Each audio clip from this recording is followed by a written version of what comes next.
Morning everyone. चलिए, कल की क्लास में हमने वर्णमाला पूरी पढ़ ली थी और वर्णमाला में मानक वर्तनी यानी कि वर्तनी शुद्धिकरण को पढ़ा था। आज उसी वर्णमाला से संबंधित हम एक प्रक्रिया को जानेंगे जिससे हर परीक्षा में प्रश्न पूछा जाता है, वो है संधि की प्रक्रिया। आखिर ये संधि क्या होती है और किस तरह इसके प्रयोग किए जाते हैं। यदि कहा जाता है शब्द जैसे कि महोत्सव, ठीक है, जैसे कि अगर कहता है गंगोर्मी, ठीक है, अगर कहता है जैसे कि विद्यालय, ऐसे सिचुएशन में हमको क्या देखने को मिलता है कि जब हम किसी शब्द का उच्चारण कर रहे हो और वहाँ पर स्वर, व्यंजन और विसर्ग के वर्ण अक्षरों के मिलने से अगर एक नए वर्ण का विकार उत्पन्न होता है तो ऐसी प्रक्रिया को संधि की प्रक्रिया कही जाती है। यह संधि होती कहाँ है? पहले शब्द का अंतिम वर्ण अक्षर और दूसरे शब्द का प्रथम वर्ण अक्षर के मध्य ही संधि की प्रक्रिया होती है, ठीक है। तो पहले शब्द का अंतिम वर्ण और दूसरे शब्द का प्रथम वर्ण के मध्य ही जो वर्ण विकार की प्रक्रिया उत्पन्न होती है उसे संधि की प्रक्रिया कही जाती है। तो कहने का मतलब कि ये संधि कहाँ हो रही है? जब हम कह रहे हैं महाधन उत्सव, ठीक है, यहाँ से आया हमारे लिए अ और यहाँ से आया हमारे लिए उ। इन दो वर्ण अक्षरों के मिलने से क्या परिवर्तन हो रहा है? एक मात्रात्मक परिवर्तन हो रहा है। तो ऐसी प्रक्रिया को संधि की प्रक्रिया कही जाती है। दूसरी बात, हिंदी भाषा में कोई भी संधि नहीं होती है। अब आप कहेंगे कि हिंदी भाषा में संधि क्यों नहीं होती? तो ध्यान रखिएगा, हिंदी भाषा के अंतर्गत हम क्या करते हैं? तो हिंदी भाषा के अंतर्गत हम एक नया प्रयोग करते हैं जहां वर्ण अक्षरों का रूपांतरण करते हैं। कभी हम अल्प प्राण वर्ण को महाप्राण में, कभी महाप्राण वर्ण को अल्प प्राण में, कभी हम अपने प्रयोग के अनुसार दो वर्णाक्षर अगर एक समान हो तो एक को वहां से हटा देते हैं। जैसे कि अब ही को अगर हम हिंदी में कहते हैं अब ही, तो हम इसको मिलाकर अभी बना देते हैं, ठीक है ना। जब ही को जब ही बना देते हैं और कब ही को कभी बनाते हैं। जब दो वर्ण अक्षर एक समान हैं, जैसे कि यहाँ ही कहता है तो हम इसे इंक्लूड करके क्या कहते हैं? यही, ठीक है। कभी दीर्घ स्वर है जैसे कि पानी घाट, तो दीर्घ स्वर है तो हम उसको लघु स्वर में बदल देते हैं और पानी घाट को बना देते हैं पनघट। हाथ कड़ी को बना देते हैं हथकड़ी और उसी प्रकार अगर देखा जाए रात जगह को बना देते हैं रत जगह। कभी कभी हम दीर्घ प्राण कर देते हैं कि अगर वो दूध वाला कह रहा है तो हमारे उच्चारण में लघु होकर हम क्या कहने लगते हैं? दूध वाला, है ना। ताक पर कहने लगते हैं ताक पर, ठीक है। कभी कभी हम वहाँ पर बहुवचन परिवर्तन करने के लिए पुत्री ओ है तो हम अनुस्वर ले आते हैं और पुत्रियों हो जाता है। नदी ओ है तो हम नदियों कहने लगते हैं। इस रूप में देखा जाए तो जितने भी प्रयोग हम करते हैं हिंदी भाषा में हम अपने अनुसार स्वर को भी बदल देते हैं। जब हम उच्चारण करते हैं जैसे कि आपका एक तार का बना है तो एक तारा कहने लगते हैं। मिलना जुलना को मेल जोल, लेना देना को लेन देन के नाम से उच्चारित किया जाता है। फिर हम हिंदी भाषा में स्वर, व्यंजन, विसर्ग संधि क्यों पढ़ते हैं? क्योंकि संधि हमेशा संस्कृत के शब्दों में होती है। संधि किस में होती है? संस्कृत के शब्दों में पाई जाती है। दूसरी बात कि ये संस्कृत में तीन प्रकार के वर्ण होते हैं। एक होता है हमारे लिए स्वर, दूसरा होता है हमारे लिए व्यंजन और एक होता है हमारे लिए विसर्ग। अगर ये तीनों वर्ण अक्षर एक दूसरे के पास आते हैं और एक दूसरे को प्रभावित करने लगते हैं तब वह प्रक्रिया संधि की प्रक्रिया कहलाती है, ठीक है। तो ये संधि कहाँ होती है? पहले शब्द का अंतिम वर्ण और दूसरे शब्द का प्रथम वर्ण अक्षर के मध्य संधि की प्रक्रिया होती है, ठीक है। तो संधि से संबंधित आजकल अब परिभाषा भी आपको पूछने लगा है, ठीक है। तो क्या कहता है कि जब दो शब्द पास आते हैं तो पहले शब्द की अंतिम ध्वनि यानी कि लास्ट साउंडिंग लेटर दूसरे शब्द की पहली ध्वनि यानी कि फर्स्ट साउंडिंग लेटर को प्रभावित करने लगती है और ऐसे प्रभाव करने से दोनों ध्वनियों के मिलने पर जो भी विकार या परिवर्तन उत्पन्न होता है उसी प्रक्रिया को संधि की प्रक्रिया कही जाती है। तो क्या कहा जाएगा, दो वर्ण अक्षरों के परस्पर मिलने से वर्ण में होने वाले विकार की प्रक्रिया को संधि की प्रक्रिया कही जाती है। यह संधि दो शब्दों के बीच नहीं होती, समास जो है वो शब्दों के बीच होती है, परंतु संधि की प्रक्रिया किसके बीच होती है, वर्ण अक्षरों के बीच पाई जाती है। ठीक है, यह ध्वनि परिवर्तन जो भी होता है, कभी पहले शब्द के अंतिम वर्ण में परिवर्तन होता है, कभी दूसरे शब्द में परिवर्तन होता है, कभी दोनों के बीच कोई वर्ण अक्षर जो है वो आता है। इस संधि के शब्दों को जब हम दो भाग में बांटते हैं तो उस प्रक्रिया को संधि विच्छेद कहा जाता है।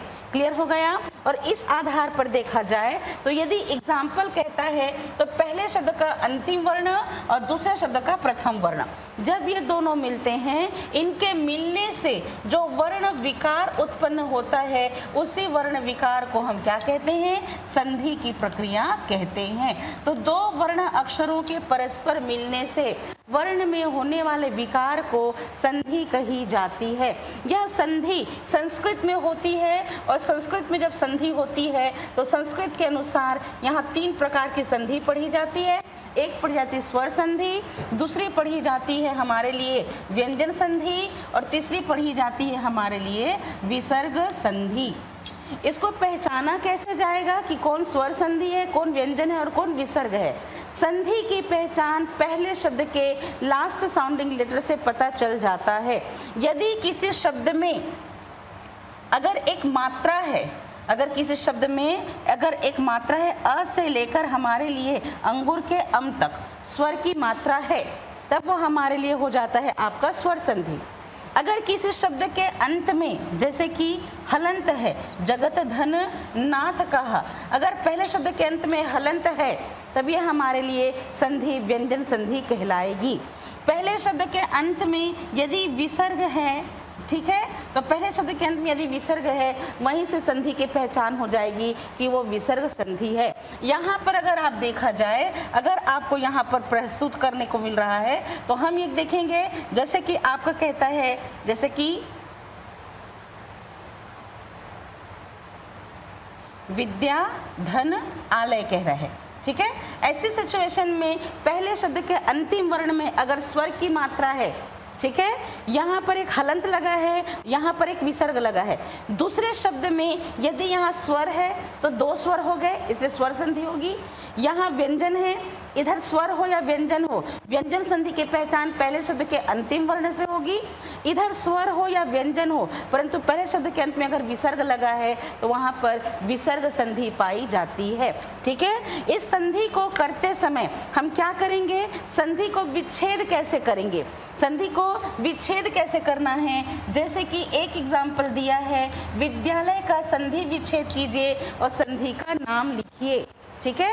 ऐसी सिचुएशन में हम देखते हैं कि हम इसे दो भाग में बांटते हैं, विद्या धन आलय, ठीक है। अब अगर इस सिचुएशन में दिया है विद्या धन आलय तो हम क्या देखेंगे कि इसे संधि विच्छेद जो दिया है, जो संधि कैसे करेंगे, तो इसको तोड़ना पड़ेगा। वह है द में य है और आ की मात्रा है और यहाँ से हमारे लिए आलय मिल रहा है। क्लियर हो गया, ठीक। तो पहले शब्द को जब हम तोड़ेंगे तो अंतिम वर्ण दिखाई देता है, दूसरे शब्द का प्रथम वर्ण तो ऑलरेडी दिखाई देता है। ऐसी सिचुएशन में दो स्वर मिल गए और दोनों स्वरों के मिलने से मात्रा दीर्घ में बदल गई, ठीक है। अब यहाँ हमारे लिए विद्या बचा, ठीक है, और यहाँ हमारे लिए लय बचा। अब क्या होगा, चूंकि ये व्यंजन वर्ण है, ये स्वर है, इसलिए यह व्यंजन किस में आ जाता है, हमारे लिए स्वर की मात्रा में जुड़ेगा और विद्या आलय से हमारे लिए बन जाएगा विद्यालय। तो कभी भी संधि विच्छेद अगर दिया होगा तो अंतिम वर्ण अक्षर को प्राप्त करने के लिए पहले शब्द को हम क्या करेंगे, वर्ण विन्यास करेंगे। वर्ण विन्यास करने से last sounding letter find out हो जाता है। चूंकि इधर प्रथम अक्षर तो ऑलरेडी दिखाई दे रहा होता है तो इस वर्ण को प्राप्त करने के लिए वर्ण विन्यास करेंगे। और वर्ण विन्यास में आपका एग्जाम्पल अगर ऐसा दिया है तो आपका उत्तर ये बनेगा, और अगर आपका उत्तर ये दिया है तो आपका एग्जाम्पल जो है वो ऐसा बनेगा। क्लियर हो गया, ठीक। अब आते हैं आगे। कि वर्णमाला में संस्कृत के अनुसार देखा जाए तो संस्कृत में 3 प्रकार की संधि पाई जाती है, स्वर संधि, व्यंजन संधि और विसर्ग संधि। ठीक है, जब पहले शब्द का लास्ट साउंडिंग लेटर स्वर हो, दूसरे शब्द की शुरुआत भी स्वर हो, तो 2 स्वरों के परस्पर मिलने से स्वर वर्ण में होने वाले विकार को स्वर संधि कही जाती है। ठीक है, इसमें अनार के अ से लेकर अंगूर के अम तक जो हैं वो स्वर की श्रेणी में आते हैं। ठीक है, इसमें जितने भी उदाहरण होंगे सब मात्रा वाले होंगे। ठीक है ना, जैसे कि आपके आ की मात्रा, ई की मात्रा, उ, आपके दीर्घ उ की मात्रा। ठीक है, साथ ही एड़ी का ए, ऐनक का ए, ओखली का ओ, औरत का ओ, है ना, आगे समझ में। इस तरह स्वर की मात्रा किसी भी शब्द में जुड़ी होगी तब वहाँ स्वर संधि पाए जाएंगे। क्लियर हो गया? ठीक। दूसरा, जब पहले शब्द का अंत व्यंजन है, व्यंजन का वास्तविक रूप किस में होता है? हलंत में। ठीक है ना, व्यंजन का वास्तविक रूप होता है हलंत में। इसके साथ में यदि मिलता है स्वर या मिल जाता है हमारे लिए व्यंजन, तो व्यंजन वर्ण से जब स्वर और व्यंजन का मेल होता है और व्यंजन वर्ण में किसी प्रकार का विकार उत्पन्न होता है तो ऐसी प्रक्रिया को व्यंजन संधि कही जाती है। इसकी पहचान क्या है कि ये हमारे लिए 3 प्रकार के व्यंजन को इस्तेमाल करेगा। इसके बीच केवल स्पर्श वर्ण, अंतस्थ वर्ण, ठीक है, और ऊष्म वर्ण के बीच ही हमारी व्यंजन संधि की प्रक्रिया होती है। इसमें संयुक्त व्यंजन का इस्तेमाल नहीं किया जाता है क्योंकि वो ऑलरेडी 2 व्यंजन से मिलकर बना होता है। दूसरी बात, ये जो है 1.5 वर्ण के शब्द होते हैं, 1.5 वर्ण का शब्द होता है, जैसे कि जगन्नाथ, उद्घाटन, उद्भव, उन्नति, सज्जन, पट्टिका, ऐसे उदाहरण आपके व्यंजन संधि के होते हैं। क्लियर हो गया? पहले शब्द के अंत में यदि लगा हुआ है विसर्ग, पहले शब्द के अंत में यदि लगा हुआ है विसर्ग और विसर्ग के साथ में यदि मिलता है हमारा स्वर या मिलता है हमारा व्यंजन, तो विसर्ग का स्वर और व्यंजन के मिलने से यदि विसर्ग में किसी प्रकार का परिवर्तन होगा तो वह प्रक्रिया विसर्ग संधि कहलाएगी। दूसरी बात, इसकी पहचान होती है या तो इसमें आरएफ वर्ण होंगे, दुर्गुण, निर्झर, निर्बल, दुर्बल वाले, ठीक है, या तो शक्कर का श, सरोते का सा या षटकोण के श वाले उदाहरण आपके विसर्ग संधि में पाए जाएंगे। जैसे कि निश्चय कहा, हरिश्चंद्र कहा और धनुष टंकार कहा, निस्तेज कहा, निस्संतान कहा, ये सब हमारे लिए विसर्ग संधि की प्रक्रिया के उदाहरण बनेंगे। पहचान समझ में आ गया? ठीक है, अब आते हैं आगे। यहाँ से शुरू होती है हमारी संधि की प्रक्रिया। ठीक, संधि की प्रक्रिया में हम यहाँ देखते हैं सबसे पहले स्वर संधि। ठीक, संस्कृत की वर्णमाला के अनुसार अगर देखा जाए तो संस्कृत की वर्णमाला में छोटा अ, दीर्घ आ, छोटा ई, दीर्घ ई, छोटा ओ, दीर्घ उ, यहाँ तक कि संस्कृत की वर्णमाला में लघु री भी है और आपका एक दीर्घ री भी है। संस्कृत की वर्णमाला में री भी है। ठीक है, इसके अतिरिक्त एड़ी का ए, ऐनक का ए, ओखली का ओ, औरत का अ और अंगूर का अम, ये संस्कृत की वर्णमाला में स्वर की श्रेणी में आते हैं। क्लियर हो गया? इन्हीं वर्ण अक्षरों का जब एक दूसरे से मेल होता है तो संस्कृत की वर्णमाला के अनुसार अगर स्वर वर्ण का स्वर वर्ण से मेल होगा तो 2 स्वरों के परस्पर मिलने से होने वाले वर्ण विकार की प्रक्रिया को स्वर संधि कही जाती है। क्लियर हो गया? ये स्वर संधि जहाँ पर हमारे लिए संस्कृत के अनुसार इतने प्रकार के प्रयोग हैं, हिंदी भाषा में वर्णमाला के अंतर्गत ये 2 वर्ण संस्कृत से हिंदी में नहीं लिए गए हैं, लेकिन संधि की प्रक्रिया में हम इनके उदाहरणों को पढ़ेंगे। अगर एग्जाम्पल में आ जाता है तो कन्फ्यूजन क्रिएट माइंड में ना हो। दूसरी बात, यहाँ अंगूर का अम हिंदी भाषा में आपका अयोगवाह में आता है, परंतु चूंकि ये मात्रा की तरफ बदल जाता है इसलिए एक उदाहरण के लिए यह स्वर संधि में भी काउंट किया जाता है। क्लियर हो गया बेटा? ठीक, अब आते हैं स्वर संधि। तो स्वर क्या होते हैं? स्वतंत्र वर्ण अक्षर होते हैं जो बगैर किसी बाधा या परेशानी के कंठ से उच्चारित किए जाते हैं। ये स्वर सबसे बड़े सहायक होते हैं किसी भी व्यंजन वर्ण अक्षर को पूरा करने के, क्योंकि बगैर स्वर के व्यंजन कभी भी पूरा नहीं होता है। ठीक है। तो स्वर स्वतंत्र वर्ण अक्षर होते हैं अगर कहीं किसी प्रयोग में दो स्वरों के परस्पर मिलने से स्वर वर्ण में होने वाले परिवर्तन को स्वर संधि कही जाती है। क्लियर हो गया? ठीक। अब ये स्वर संधि संस्कृत में 8 प्रकार की है। ये 5 प्रकार यहाँ लिखा है, 3 प्रकार की संधि और पाई जाती है, पूर्व रूप, पर रूप और प्रकृति भाव। वही जो पूर्व रूप, पर रूप और प्रकृति भाव संधि संस्कृत में 3 प्रकार की और पाई जाती है, चूंकि वो नियम हिंदी भाषा के अंतर्गत विसर्ग संधि से टकराते हैं, इसलिए हम हिंदी भाषा में केवल 5 प्रकार की स्वर संधि को पढ़ते हैं।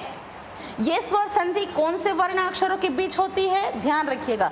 जब मैंने आपको स्वर की कैटेगरी बताई थी तब मैंने बताई थी एक स्वर जिसे हम सजातीय कहते हैं यानी कि होमोजेनियस वॉवेल्स, और एक स्वर जिसे हम विजातीय कहते हैं जिसे हेट्रोजेनियस वॉवेल्स कहते हैं। इन्हीं वर्ण अक्षरों के मध्य ही संधि की प्रक्रिया होती है। क्लियर हो गया? ठीक। सबसे पहले बात कि स्वर संधि हिंदी भाषा में कितने प्रकार के होते हैं, कई बार आपकी परीक्षाओं में पूछा जा चुका है कि हिंदी में स्वर संधि कितने प्रकार की होती है, तो केवल 5 प्रकार की होती है। सबसे पहला है दीर्घ स्वर संधि। ठीक है। दीर्घ स्वर संधि कौन से स्वरों के मध्य होगी? सजातीय स्वर के मध्य। ठीक है ना। दीर्घ स्वर संधि सजातीय स्वरों के मध्य होगी। अब ये सजातीय स्वर क्या होते हैं? समान स्थान और प्रयत्न से उच्चारित होने वाले स्वरों को सजातीय स्वर कहा जाता है। क्लियर हो गया? ठीक है। तो 2 स्वरों में सजातीय स्वर के मध्य होती है दीर्घ स्वर संधि। पहचानेंगे कैसे? जब किसी शब्द में दीर्घ आ की मात्रा से विद्यालय, महाशय, जलाशय या दीर्घ ई की मात्रा जैसे कि हरीश, मुनीश, सतीश, दीर्घ ऊ की मात्रा जैसे कि भानुदय कहता है, ठीक है ना। इसी प्रकार अगर देखा जाए लघुर्जा कहता है, तो दीर्घ आ, दीर्घ ई, दीर्घ ऊ की मात्रा अगर किसी शब्द में पाई जा रही है तो 2 सजातीय स्वरों से दीर्घ स्वर संधि बनती है। क्लियर हो गया? पहचान बता रही हूँ। दूसरा है आपका गुण स्वर संधि। ये किसके मध्य होती है? विजातीय स्वर के मध्य। गुण स्वर संधि किसके मध्य होती है? विजातीय। और विजातीय स्वर क्या होते हैं? 2 भिन्न स्थान और प्रयत्न से उच्चारित होने वाले स्वरों को विजातीय स्वर कहा जाता है। और इसकी पहचान क्या होती है? जब किसी वर्ण अक्षर में दूसरे या तीसरे वर्ण के ऊपर, जब कोई उदाहरण में दूसरे या तीसरे वर्ण अक्षर के ऊपर एड़ी का ए, ओखली का ओ या आपका आरएफ वर्ण जुड़ा हो, है ना। जैसे कि कहता है महेंद्र, जैसे कहता है सूर्योदय, जैसे कहता है राजर्षि, तो ये उदाहरण हमारे लिए कौन से संधि होंगे? गुण स्वर संधि होंगे। क्लियर हो गया? ठीक। वृद्धि स्वर संधि भी किसके बीच होती है? विजातीय स्वर के मध्य। वृद्धि स्वर संधि भी किसके मध्य होती है? विजातीय। ठीक है। इसकी पहचान क्या होगी? किसी भी उदाहरण में दूसरे या तीसरे वर्ण अक्षर के ऊपर यदि मात्रा 2 जुड़ी है, 2 जुड़ी है मतलब कि एड़ी का ए बिकम्स टू ऐनक का ए, ओखली का ओ बिकम्स टू औरत का औ, ठीक है ना। ये हमारे लिए बन जाता है जैसे कि सदैव, तथैव, महौषध, वनौषध, तो ये हमारे लिए वृद्धि स्वर संधि हो जाती है। क्लियर? ठीक। अब आती है यण स्वर संधि। यण का गण हम किसको कहते हैं? अंतःस्थ व्यंजन को। स्वर और व्यंजन के बीच की कड़ी कहलाती है अयोगवाह। स्वर और व्यंजन के मध्य स्थित होता है हमारा अंतःस्थ व्यंजन। जब 2 स्वर मिलते हैं और 2 स्वर के मिलने से इ, र, ल और व का निर्माण होता है, यानी कि आपके विजातीय स्वर होते हैं, ठीक है ना। जब विजातीय स्वरों के मध्य में निर्माण होता है यज्ञ का य, रस्सी का र, लट्टू का ल और वचन का व, यानी कि अंत इस व्यंजन वाले वर्ण अक्षर मिलते हैं, वहाँ यण स्वर संधि होती है। इसकी एक पहचान है। कैसे पहचान है? कि यदि यज्ञ का य और वचन के व, ध्यान रखिएगा बेटा, ठीक है ना। यज्ञ का य और वचन के व के पहले का अक्षर है ना, का व के पहले का अक्षर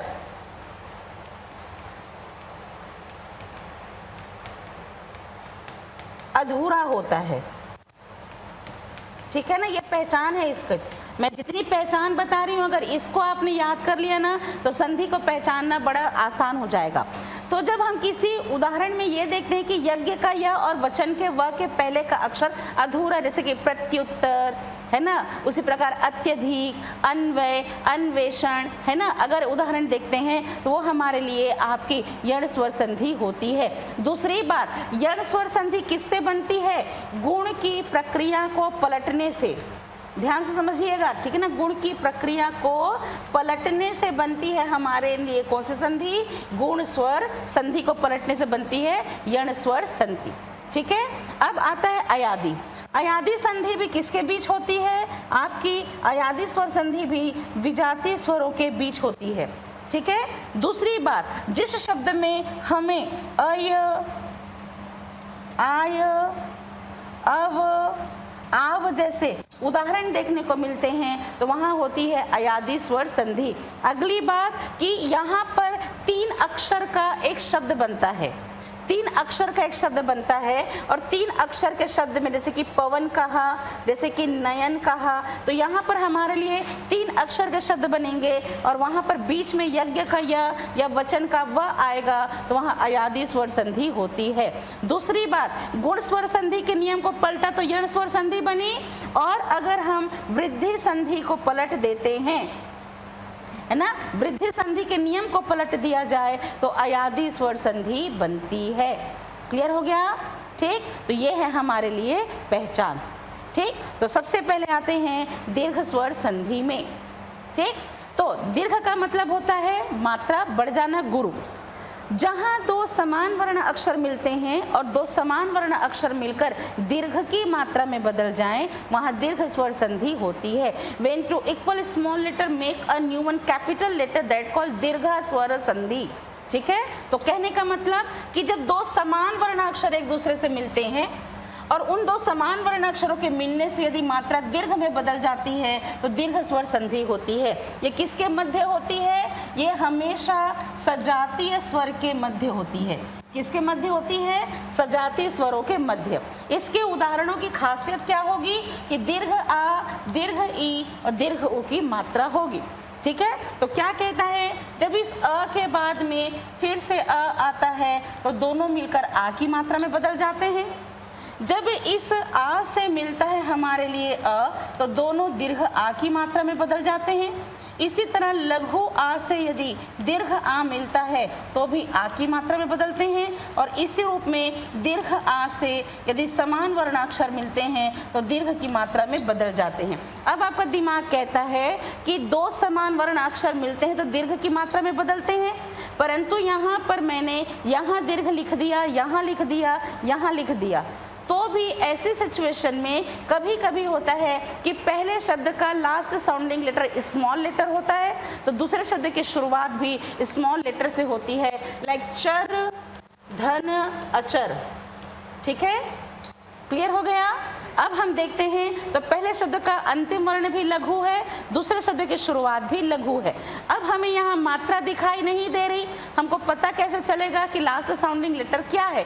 क्योंकि यहाँ रस्सी का र दिख रहा है तो दिमाग कहता है कि कहीं ये व्यंजन तो नहीं, इसमें कौन से स्वर की मात्रा लगी। इसको देखने के लिए हम क्या करेंगे, इसको हम पूरी तरह से तोड़ देंगे। ठीक है ना, लास्ट साउंडिंग लेटर को तोड़ दिया, यहाँ हलंत नहीं है, मतलब उसमें अनार का अ जुड़ा हुआ है। अब हमने क्या पाया, यहाँ हमने देखा अचर। क्लियर हो गया? अब हमको मिल गए 2 वर्णाक्षर, पहले शब्द का लास्ट साउंडिंग लेटर, दूसरे शब्द का फर्स्ट साउंडिंग लेटर।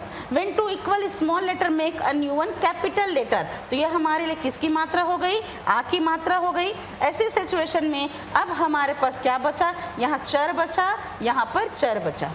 ठीक, अब क्या हो रहा है, ये व्यंजन वर्ण है और ये हमारे लिए स्वर की मात्रा है। जब भी व्यंजन से स्वर मिलता है तो किसको किस में बदल लेता है, अपने लिए मात्रा में परिवर्तन कर लेता है, और हमारा एग्जाम्पल क्या बन जाएगा, चर अचर से चराचर, तो सत्य असत्य से सत्यासत्य, धर्म अधर्म से धर्माधर्म। लेकिन कभी कभी होता है कि पहला शब्द दीर्घ होता है, जैसे कि विद्या, धन, अर्थी कह रहा है। ठीक है ना, विद्या धनार्थी कह रहा है तो क्या बनेगा? विद्यार्थी। शिक्षा धनार्थी कह रहा है तो शिक्षार्थी। कभी कभी पहला शब्द लघु होता है, जैसे कि जल धन आशय कहता है तो क्या बनेगा? जलाशय। ठीक है। कभी दोनों दीर्घ होते हैं, जैसे कि महा धन आशय कहेगा तो क्या बनेगा? महाशय। क्लियर हो गया? ठीक। वैसी ही सिचुएशन आती है हमारे लिए दीर्घ ई की मात्रा में। ठीक है। जब दो समान वर्ण अक्षर ई के मिलते हैं तो दोनों मिलकर ई में बदलते हैं। कभी कभी पहला शब्द दीर्घ तो दूसरा लघु होता है, लेकिन दो समान वर्ण अक्षर दीर्घ की मात्रा में बदलते हैं। कभी कभी पहला लघु है दूसरा दीर्घ है, तो कभी कभी दोनों वर्ण अक्षर हमारे लिए दीर्घ की मात्रा में होते हैं। और ध्यान रखिएगा, आपको संधि विच्छेद अगर सीजीपीएससी मेंस में, क्योंकि डिस्क्रिप्टिव है, अगर कहता है महेंद्र का संधि विच्छेद कीजिए, तो ध्यान रखिएगा कि संधि विच्छेद में पहले शब्द का लास्ट साउंडिंग लेटर और दूसरे शब्द का फर्स्ट साउंडिंग लेटर दोनों मायने रखता है। इसलिए इसकी पहचान है कि अगर किसी उदाहरण में इंद्र कह रहा है तो इसकी शुरुआत छोटे ई से होगी। अगर वो किसी उदाहरण में ईश कह रहा है तो इसकी शुरुआत दीर्घ ई से होगी। क्लियर हो गया? अब इसी तरह अगर कहता है, जैसे कि हरि धन इंद्र कहता है, ठीक है ना। अब यहाँ पर हमें छोटी ई की मात्रा दिखाई दे रही है। चलो मान लो नहीं दिखाई दे रहा तो हम क्या कहेंगे? ह र धन ई, और यहाँ पर हमारे लिए इंद्र। क्लियर हो गया? ठीक। अब हमने देखा कि दोनों ई मिलकर क्या बना रहे हैं? दीर्घ ई की मात्रा बना रहे हैं, और हमारे लिए यहाँ पर हर बचा। ठीक। अब र में छोटी ई की मात्रा से क्या बन गई? अब बड़ी ई की मात्रा। इसलिए बड़ी ई की मात्रा किस में बदल गया? इस रूप में। तो हरि इंद्र से क्या बन जाएगा? हरिंद्र। तो मुनि इंद्र से मुनिंद्र, कपि ईश से कपीश, सती ईश से सतीश, और रजनी ईश से बनेगा रजनीश। क्लियर हो गया? ठीक। इसी तरह अगला उदाहरण देखते हैं ऊ वाला। जब दो समान वर्ण अक्षर ऊ के मिलते हैं तो दोनों दीर्घ ऊ की मात्रा में बदलते हैं। ठीक है। कभी पहले शब्द का अंत दीर्घ से, दूसरे की शुरुआत लघु से, दोनों दीर्घ की मात्रा में बदलेंगे। कभी पहला लघु है दूसरा दीर्घ है तो भी दीर्घ ऊ की मात्रा, और कभी दोनों दीर्घ ऊ की मात्रा होते हैं। अब यहाँ भी दो प्रकार के उदाहरण देखने को मिलते हैं, उत्सव वाला, ऊर्जा वाला, उष्मा वाला और उदय वाला। तो जब किसी शब्द में हमें उदय और उत्सव सुनने को मिले, किसी शब्द में उदय या उत्सव सुनने को मिले, तो इसकी शुरुआत है जो लघु ऊ से होगी। लेकिन अगर किसी शब्द में हमें ऊर्जा या किसी शब्द में हमें उष्मा सुनाई दे तो इसकी शुरुआत दीर्घ ऊ से होगी। ठीक है ना। अब एग्जाम्पल कहता है, जैसे कि भानु धन उदय कहता है। ठीक है। अब हमें छोटे ऊ की मात्रा दिखाई दे रही है, लेकिन चलिए फिर इसको तोड़ने की कोशिश करते हैं कि भ में आ की मात्रा, न में छोटे ऊ की मात्रा, और यहाँ से हमारे लिए मिल गया उदय। अब क्या लिखेंगे? अब हम देखते हैं कि इन दोनों वर्ण अक्षरों को हमने मिलाया। ठीक है। तो दो समान वर्ण अक्षर मिले तो किसकी मात्रा में बदल गए? आपके ऊ की मात्रा में बदल गए। अब देखिए, यहाँ हमारे लिए भान बचा और यहाँ हमारे लिए दय बचा। अब ये व्यंजन वर्ण है, ये स्वर है। ठीक है ना। ये स्वर जब इस व्यंजन में आएगा तो मात्रा में बदल जाएगा, और न के नीचे छोटो ऊ की मात्रा लगेगी और भानु उदय से बन जाएगा भानुदय। ठीक है ना। ठीक। इसी प्रकार अगर कहता है भू धन उष्मा तो क्या बन जाएगी हमारे लिए? भूष्मा। ठीक है ना। ठीक। अगर एग्जाम्पल कहता है लघु धन ऊर्जा तो क्या बन जाएगी हमारे लिए? लघुर्जा। ठीक है ना। अगर हमें वधु धन उत्सव से क्या बन जाएगा? वधोत्सव। ठीक है ना। इसी रूप में अगर एग्जाम्पल और कहता है, जैसे कि हमारे लिए कहता है सिंधु धन उर्मी तो क्या बनेगा? सिंधुर्मी। है ना। और उर्मी का मतलब होता है लहर, है ना। तो गंगोर्मी कह रहे तो गंगा की लहर, समुद्रोर्मी कह रहे तो समुद्र की लहर। ठीक है ना। जल उर्मी कह रहे हैं तो जल की लहर मतलब कि जल उर्मी, ठीक है ना। तो कहने का मतलब जब यहाँ पर आपके ऊ वाले कॉन्सेप्ट होंगे तो इस तरह उसका उदाहरण होगा। संस्कृत की वर्णमाला में ऋषि का री लघु भी है और दीर्घ भी है, इसलिए जब ऋषि के री के साथ में फिर से ऋषि का री मिलता है तो दोनों ऋषि का री मिलकर दीर्घ की मात्रा में बदल जाते हैं, ठीक है ना। और इस आधार पर अगर एग्जाम्पल कहता है मातृ धन ऋण कहता है, ठीक, हमको देखने को मिल रहा है कि म में आ की मात्रा है और त के साथ में क्या है, ऋषि का री है, और यहाँ से भी हमारे लिए ऋषि का री है। अब क्या हुआ, पहले शब्द का लास्ट साउंडिंग लेटर दूसरे शब्द का फर्स्ट साउंडिंग लेटर को क्या कर दिया, मिला दिया। दोनों के मिलने से दीर्घ री का निर्माण होता है, ठीक है। और ये हमारे लिए किस रूप में बना, इस रूप में, ठीक। संस्कृत की वर्णमाला के अनुसार अगर हम ये उदाहरण लिख रहे हैं तो ये हमारे लिए लघु री का उदाहरण है। चूंकि संधि की प्रक्रिया में दीर्घ री बन रहा है तो एक ऋषि के री में एक और जोड़ा जाएगा, इसलिए मातृधन ऋण से हमारा उदाहरण बनेगा मातृण, पितृधन ऋण से बनेगा पितृण। यानी किसी भी एग्जाम्पल में यदि हमें दीर्घ आ की मात्रा जैसे कि जलाशय, महाशय, विद्यार्थी, उसी प्रकार सीमांत कहता है, भिक्षार्थी कहता है, शिक्षार्थी कहता है, महात्मा कहता है, ठीक है। इसी प्रकार रजनीश, मुनीश, हरीश, सतीश, कपीश कहता है। इसके अतिरिक्त मणिश कहता है, परीक्षा कहता है, फणीश्वर कहता है, अधीश्वर कहता है, रविंद्र कहता है। अगला एग्जाम्पल लघुत्तर, सुक्ति कहता है, सुधन उक्ति से सुक्ति कहता है। उसी रूप में भानु उदय से भानुदय कहता है और मातृण पितृण कहता है। तो हमारे लिए ये उदाहरण क्या बनाते हैं, दीर्घ स्वर संधि बनाते हैं। क्लियर हो गया, ठीक है, ठीक। और यहाँ पर हमारे लिए एक दीर्घ री की मात्रा भी बनती है, ठीक।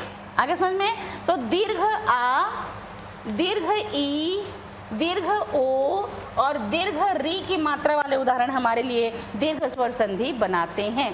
क्लियर हो गया, ठीक। अब आते हैं दूसरा जो है हमारे लिए गुण स्वर संधि। गुण स्वर संधि में कौन से स्वर होंगे, यहाँ पर विजातीय स्वर होंगे। गुण स्वर संधि में कौन से स्वर होंगे, विजातीय स्वर होंगे, ठीक है।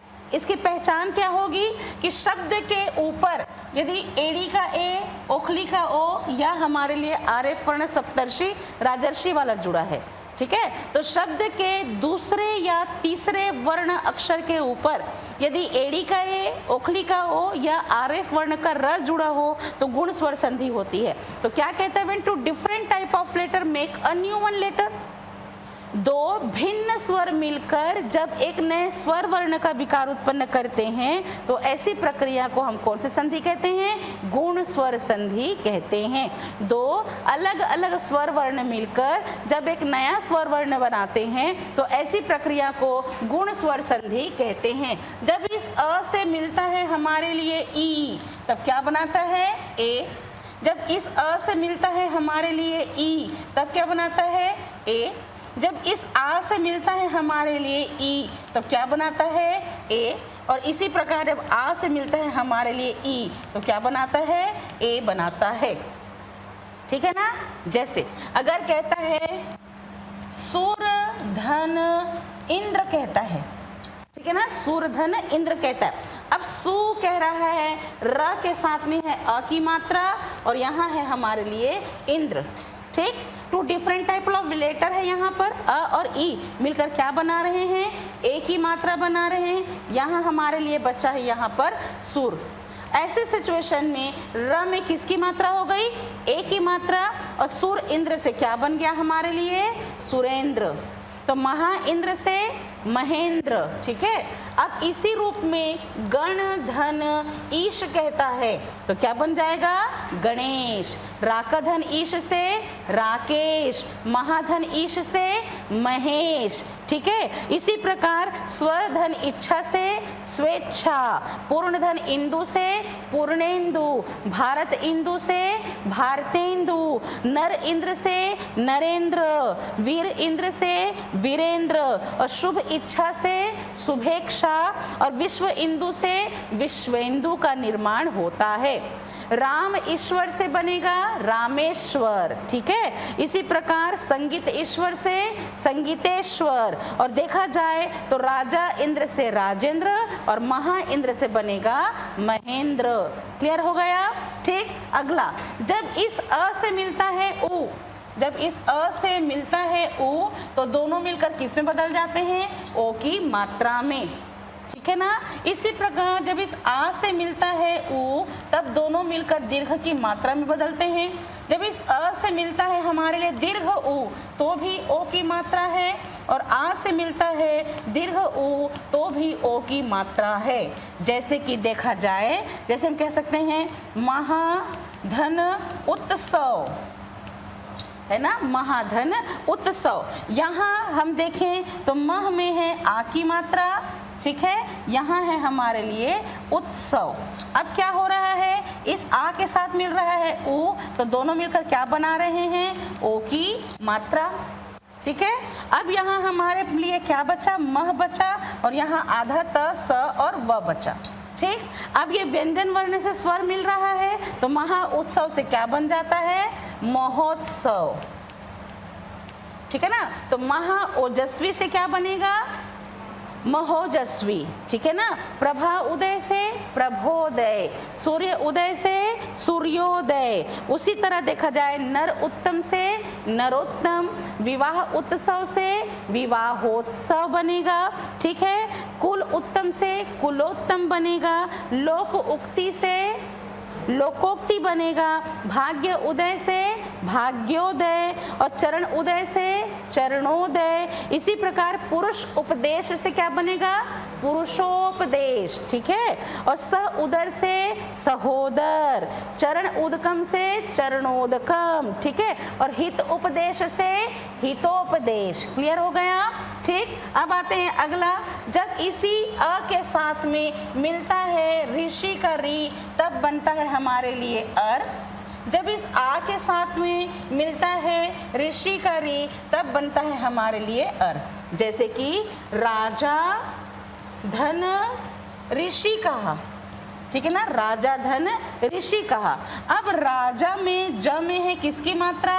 आ की मात्रा, और यहाँ है हमारे लिए ऋषि का री। क्लियर हो गया?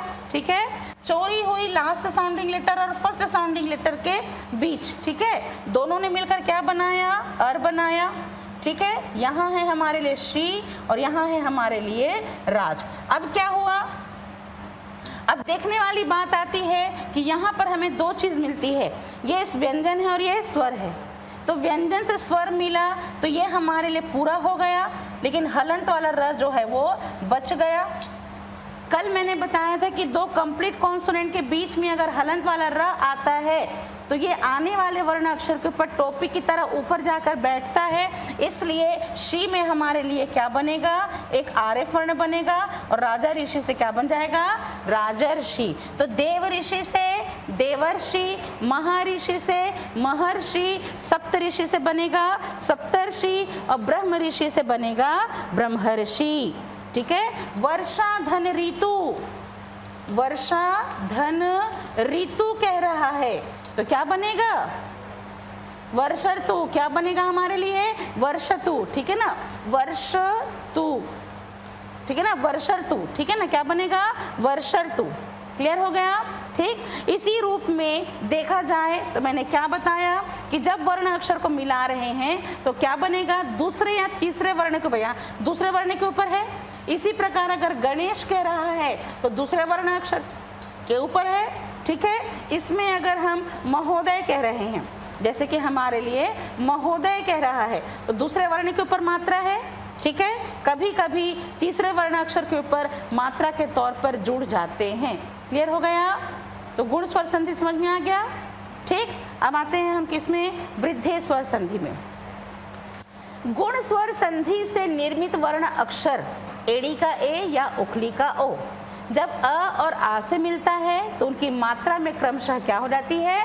वृद्धि हो जाती है, ठीक है ना। तो दो अलग स्वरों के मिलने से मात्रा में वृद्धि हो जाती है तो वहाँ वृद्धि स्वर संधि होती है। तो फिर दीर्घ स्वर संधि में और वृद्धि स्वर संधि में क्या डिफरेंस हुआ? जब मात्रा बढ़ रही है तो दीर्घ में भी है और मात्रा बढ़ रही है वृद्धि में, तो what is the difference between both of संधि? दीर्घ स्वर संधि दो समान वर्ण अक्षरों के मध्य होगी, सजातीय स्वर के मध्य। देखिए वृद्धि स्वर संधि दो अलग अलग वर्ण अक्षरों के मध्य होगी।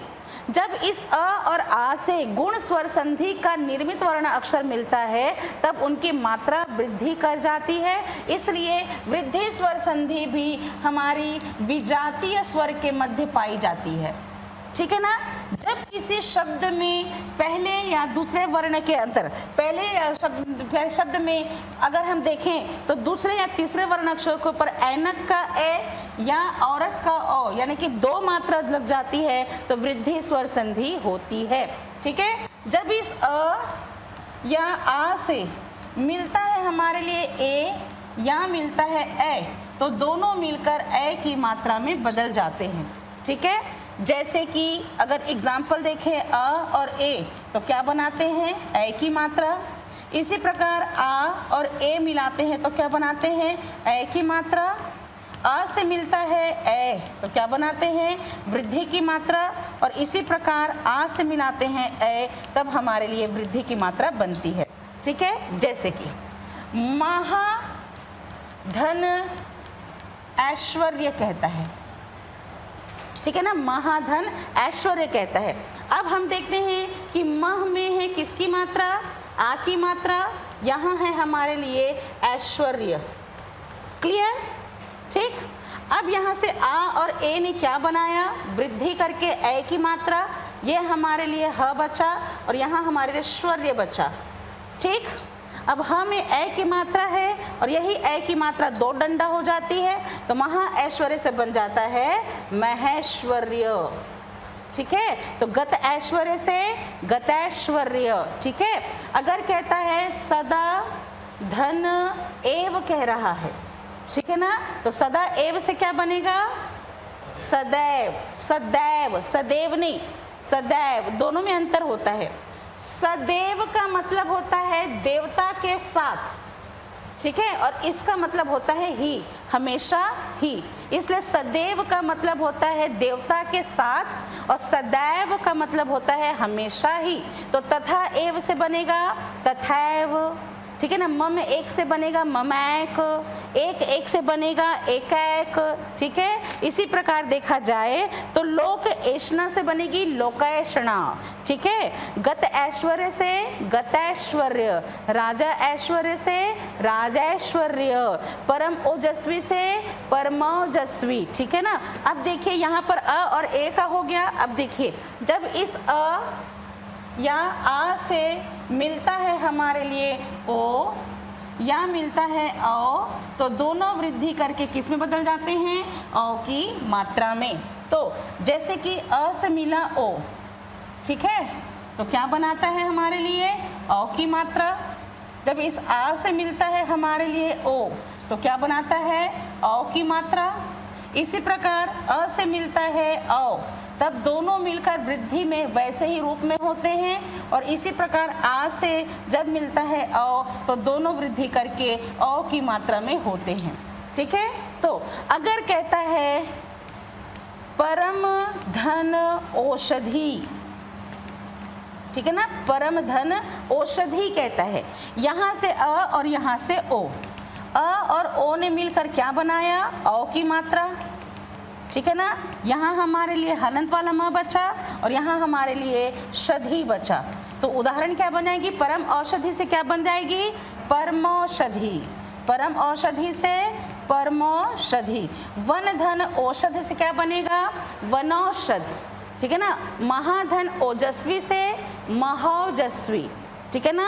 अगला देखा जाए वन औषध से वनौषध, राजा औदार्य से राजौदार्य, और इसी रूप में देखा जाए तो परम ओजस्वी से परमोजस्वी का निर्माण होगा।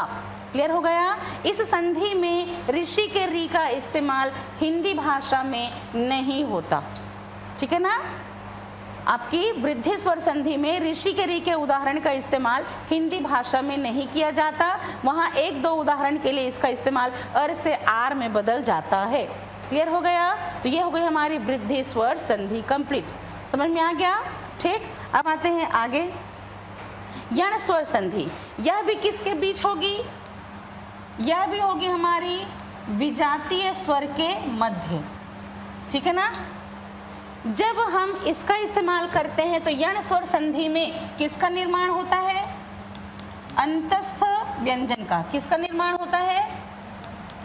अंतस्थ व्यंजन का, ठीक है ना। इसलिए ध्यान रखिएगा कि अंतस्थ व्यंजन को यण का गण भी कहा जाता है। अंतस्थ व्यंजन को यण का गण कहा जाता है कि जब दो स्वरों के मिलने से अंतस्थ व्यंजन य, र, ल, व का निर्माण होता है तो यह प्रक्रिया यण स्वर संधि कहलाती है। और यह किससे बनती है? यदि गुण संधि के नियम को पलट दिया जाए, गुण के नियम के विपरीत, ठीक है ना, गुण के नियम के विपरीत जो प्रक्रिया होती है उसे हम यण स्वर संधि कहते हैं। हमने क्या देखा था? अ से मिलाया था ई तो क्या बना था? ए बना था, ठीक है ना। अ से मिलाया था उ तो क्या बना था? ओ बना था। और अ से मिलाया था हमने ऋषि का री तो क्या बना था? अर बना था, ठीक है। और इसी प्रक्रिया को यदि पलट दिया जाए, ठीक है ना, कि जब हमने अ से मिलाया था ई को तब हमारे लिए ए बना था, अब इसको इधर और इसको कर दिया जाए इधर, ठीक है ना। तो ई के साथ में यदि हम अ को कहते हैं तो एक साथ प्रोनाउंसिएशन करेंगे, ई अ, एक साथ उच्चारण करेंगे तो ई और अ से क्या बनता है? ई अ। ई के साथ में यदि हम आ को मिलाते हैं तो क्या बनता है? ईया, ठीक है ना, एक साथ उच्चारण करेंगे, ठीक है। जब ई के साथ में हम ऊ को मिलाते हैं तब क्या बनता है? ईयू, ठीक। ई के साथ में ए को मिलाते हैं तो क्या बनता है? ईए। और ई के साथ में यदि हम अम को मिलाते हैं तो क्या बनता है? ईयम। क्लियर हो गया? ठीक। अब एग्जाम्पल देखिए। सबसे पहली बात, यज्ञ के य के पहले का अक्षर क्या होगा? अधूरा होगा। ये पहचान है, यज्ञ के य के पहले का अक्षर अधूरा होगा। जैसे कि एग्जाम्पल कहता है प्रति, धन, उत्तर, ठीक। यहाँ से प्रत में हमारे लिए ई की मात्रा है, यहाँ हमारे लिए उत्तर है, ठीक। अब देखिए क्या हुआ, अब हमने क्या देखा? यहाँ हमने देखा यहाँ ई और हमने क्या देखा? ऊ। ई और ऊ को मिलाते हैं तो क्या बनता है? ईयू, ठीक है। ई और ऊ को मिलाने से बनता है हमारे लिए ईयू। अब यहाँ हमारे लिए तर बचा और हमारे पास यहाँ पर प्रत बचा। अब तक की संधि की प्रक्रिया में हमने क्या जाना था कि यहाँ स्वर थे और यहाँ स्वर थे, इसलिए दो स्वर मिलकर मात्रा में बदल जा रहे थे। अब हम यहाँ क्या देख रहे हैं कि पहले शब्द का अंत यहाँ पर हलंत वाला है, मतलब कि व्यंजन है, और यहाँ भी व्यंजन वर्ण है। यहाँ भी क्या है? व्यंजन वर्ण है। तो दो व्यंजन कभी भी पूरे नहीं होते, इसलिए त को क्या कर देंगे? आधा कर देंगे और प्रति उत्तर से बन जाएगा प्रत्युत्तर। तो यज्ञ के या के पहले का अक्षर अधूरा होगा। तो अति अधिक से क्या बनेगा? अत्यधिक। अति आचार से अत्याचार। इसी प्रकार अगर देखा जाए तो हम यहाँ पर एग्जाम्पल के तौर पर देखते हैं, आपका प्रति एक से बन जाएगा प्रत्येक। इसी तरह देखा जाए तो वी आप्त से क्या बनेगा? व्याप्त। वी आकरण से व्याकरण, ठीक है। यदि अपि से यद्यपि, देवी अर्पण से देव्यर्पण, नदी आगम से नद्यागमन, ठीक है। सखी आगमन से सख्यागमन, अभी आगत से अभ्यागत। अब देखिए यहीं से आपकी दो प्रकार के उपसर्ग की प्राप्ति होती है। कभी कभी कहता है अभ्यागत में कौन सा उपसर्ग है, कभी कहता है अत्यधिक में कौन सा उपसर्ग पाया गया है, ठीक है ना। तो ऐसे सिचुएशन में चूंकि ये यण स्वर संधि की प्रक्रिया है, इसलिए हम क्या कर देंगे? त को पूरा करके ई की मात्रा लगा देंगे तो अति उपसर्ग मिल जाएगा, और यहाँ भ को पूरा करके छोटी ई की मात्रा लगा देंगे तो अभी उपसर्ग मिल जाएगा। क्लियर हो गया? ठीक। तो अभी आगत से अभ्यागत, अति उक्ति से अत्युक्ति, प्रति उत्तर से प्रत्युत्तर, और अति उत्तम से अत्युत्तम बनेगा। क्लियर हो गया? ठीक। अब आते हैं अगला नियम कि जब हमने अ से मिलाया था किसको? ऊ को, तो क्या बना था? ओ की मात्रा। अब हम इसको पलटने का प्रयास करते हैं। ठीक है। जब ऊ से मिलाते हैं अ को तो एक साथ हो जाएंगे ऊ आ, तो क्या सुनाई देता है व, ठीक है। ऊ के साथ में आ को हम कहते हैं तो क्या सुनाई देता है उआ। ऊ के साथ में चाहे लघु ई हो चाहे दीर्घ ई हो निर्माण बनता है ऊई का, ठीक है ना। ऊ के साथ में ए, अभी ये एग्जाम में पूछा था तो क्या बनेगा उए, ठीक है ना। ऊ के साथ में ओ जुड़ा तो क्या बनेगा ऊओ, ठीक है। और इसी तरह ऊ के साथ में अम जुड़ेगा तो क्या बनेगा उवम, ठीक है ना। अभी आपके एग्जाम में पूछा था सीजीपीएससी मेंस में, ठीक है। तो अनुधन एषण, ये सीजीपीएससी मेंस में पूछा था अन्वेषण का संधि विच्छेद करने के लिए, ठीक है। अनुधन एषण कह रहा है, यहाँ हम क्या देखते हैं अन है, इसमें ऊ की मात्रा, यहाँ पर हमारे लिए एषण है, ठीक है। हमने क्या देखा लास्ट साउंडिंग लेटर ऊ और ए देखा, ऊ और ए ने क्या बनाया उवे, ठीक है। यहाँ हमारे लिए बचा क्षण और यहाँ बचा हमारे लिए अन। अब मैंने क्या बताया था कि यज्ञ के य का पहले का अक्षर अधूरा होगा, वैसे ही यदि वचन के व के पहले का अक्षर अगर अधूरा है, ठीक है ना, वचन के व के पहले का अक्षर अधूरा है। अब ये नल के ना के बाद में व्यंजन का व है तो ये दो व्यंजन पूरे नहीं हो सकते, इसलिए अनुएषण से क्या बन जाएगा अन्वेषण, ठीक है। आ समझ में, ठीक। इसी प्रकार सुधन आगत कह रहा है ना। तो ऊ और आ ने क्या बनाया, ऊ और आ ने क्या बनाया वा बनाया, ठीक है। यहाँ गत है और यहाँ आधा हलंत का स है, ये देखिए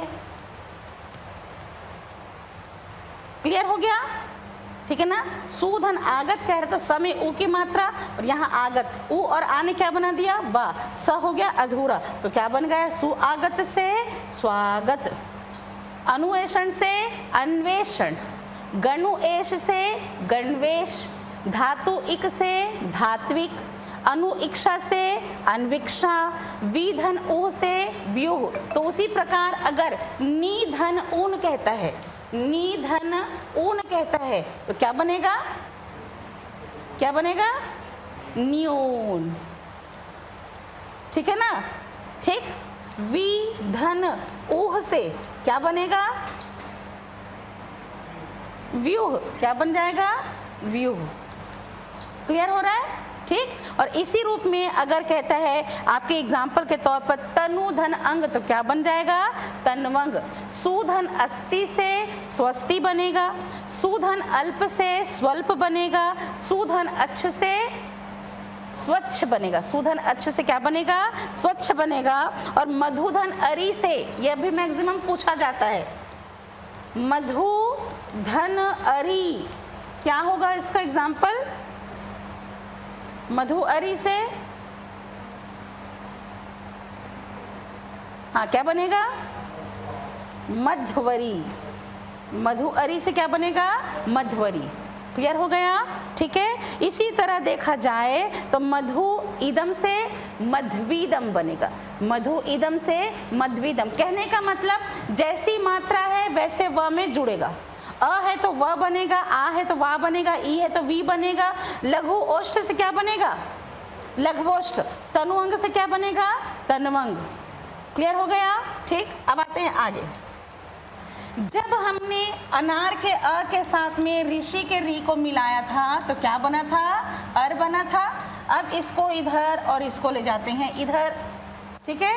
तो ऋषि के री के साथ में यदि अ जुड़ रहा है तो बनता है र, ऋषि के री के साथ में यदि आ जुड़ रहा है तो बन जाता है रा, ऋषि के री के साथ में यदि ई जुड़ रहा है तो बन जाता है री, और इसी तरह ऋषि के री के साथ में यदि ऊ जुड़ता है तब बन जाता है रू, क्लियर हो गया, ठीक।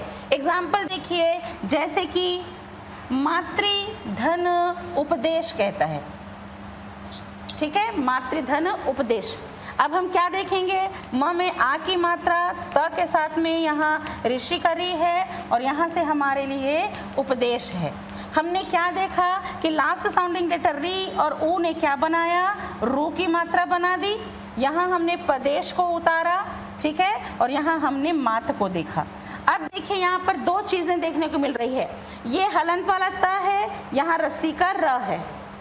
जब हलंत वाले र त के साथ में रस्सी का र जुड़ रहा है तो दोनों मिलकर क्या बन जाते हैं, र बन जाते हैं, क्योंकि हम इसमें र में ऊ की मात्रा भी तो पा रहे हैं। अगर हम इसको देखें तो मात है यहाँ पर, यहाँ मात है आपका, ठीक है ना। अरे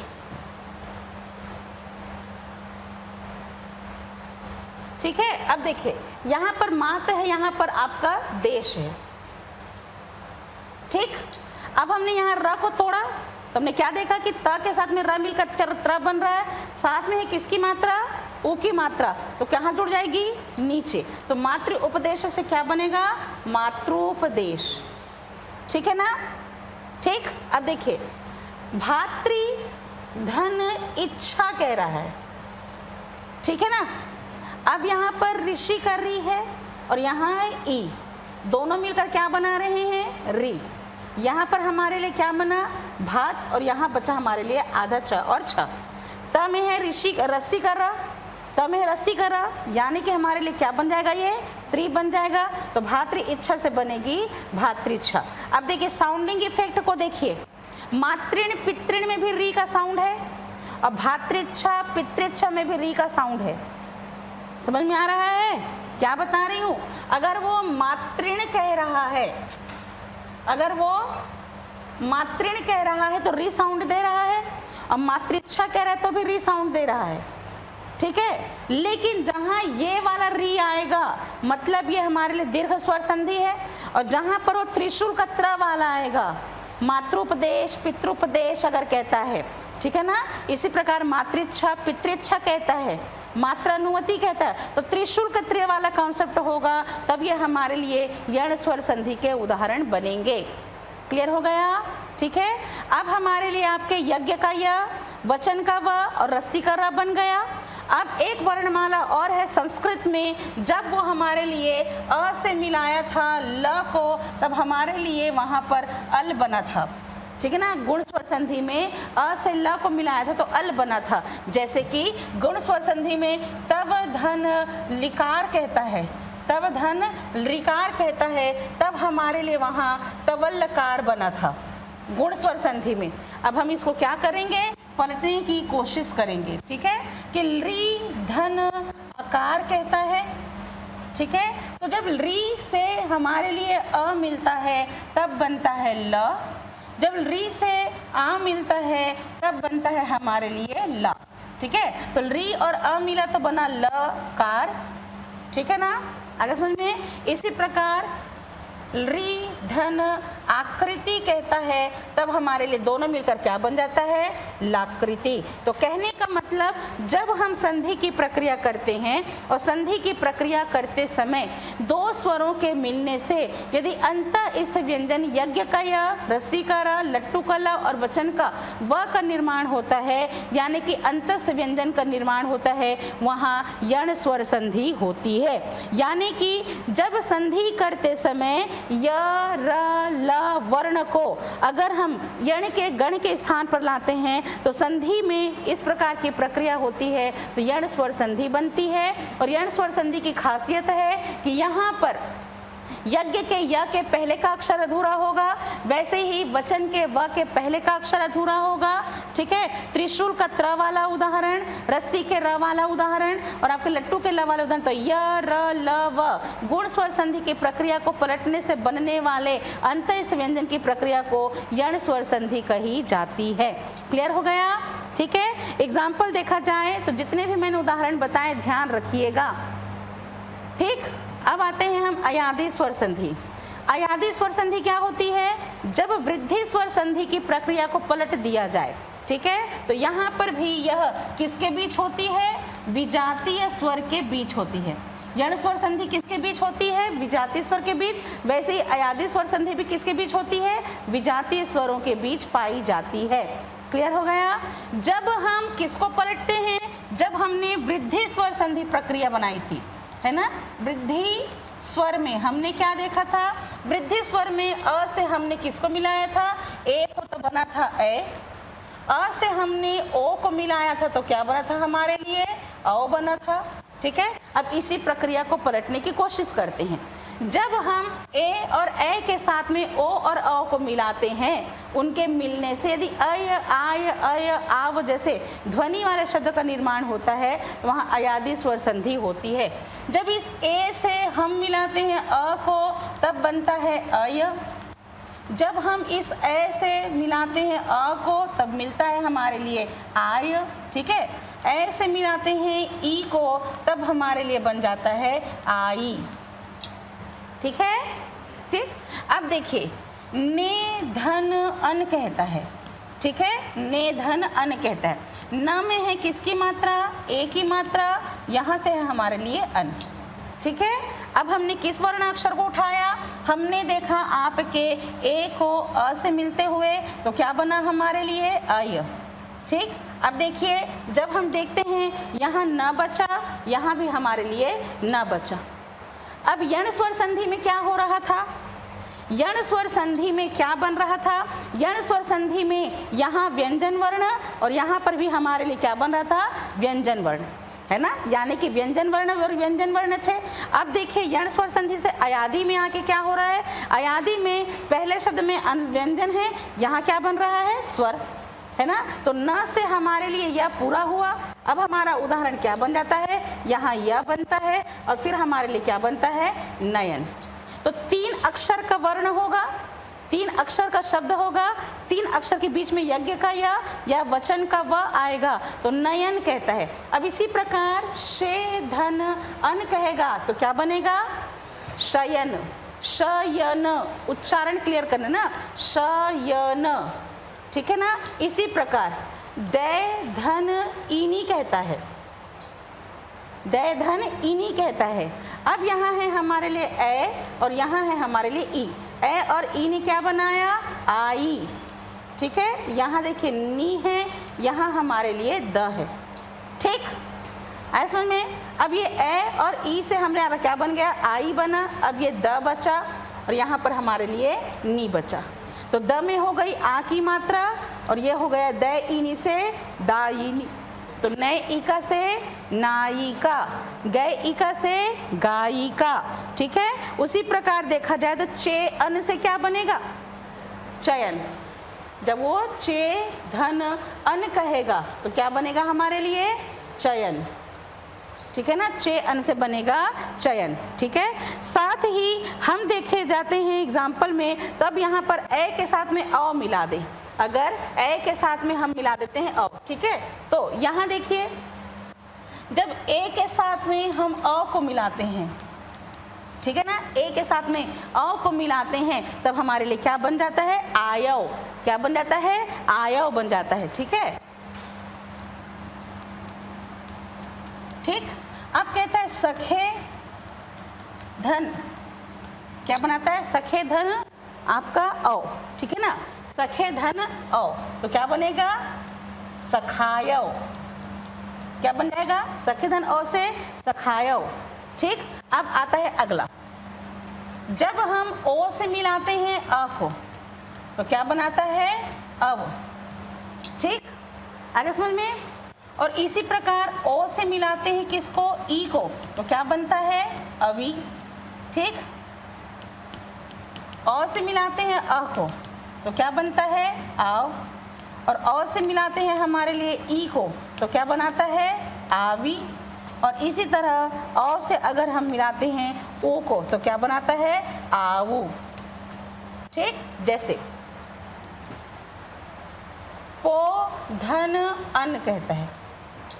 ठीक है ना, प में है किसकी मात्रा, ओ की मात्रा और यहाँ है हमारे लिए अन।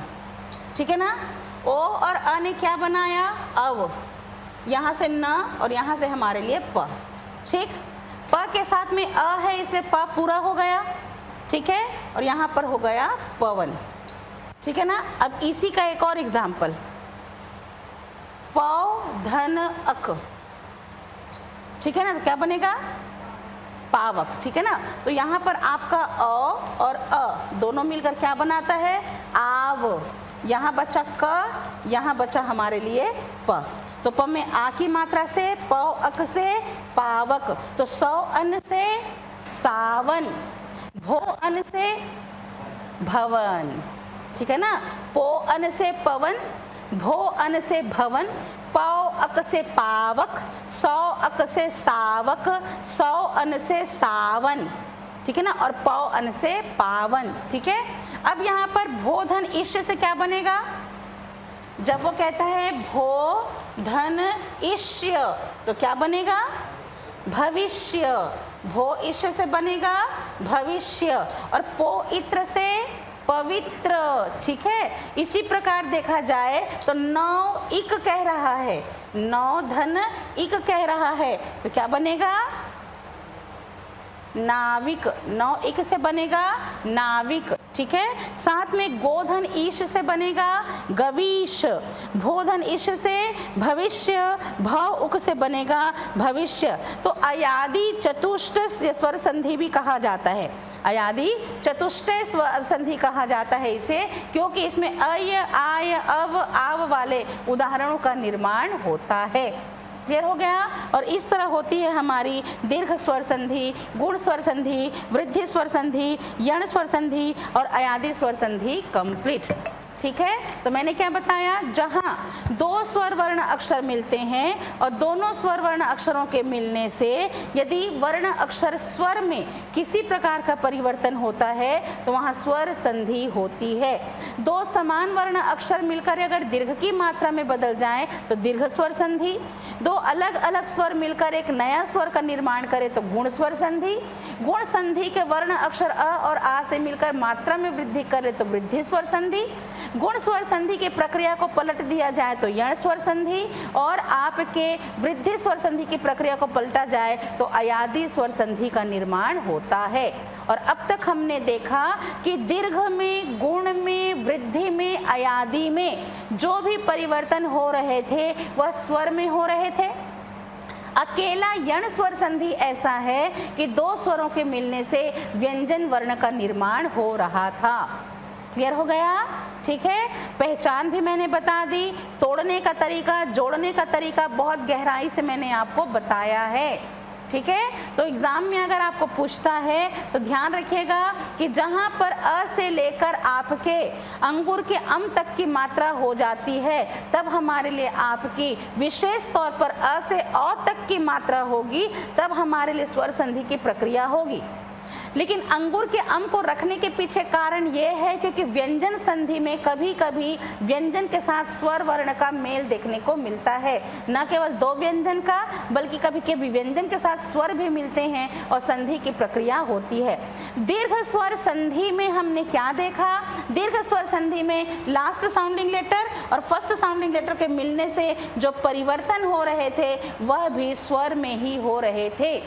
क्लियर हो गया, ठीक। अब आते हैं हम कौन सी संधि, व्यंजन संधि। अब व्यंजन क्या होते हैं, व्यंजन को कहा जाता है हलंत।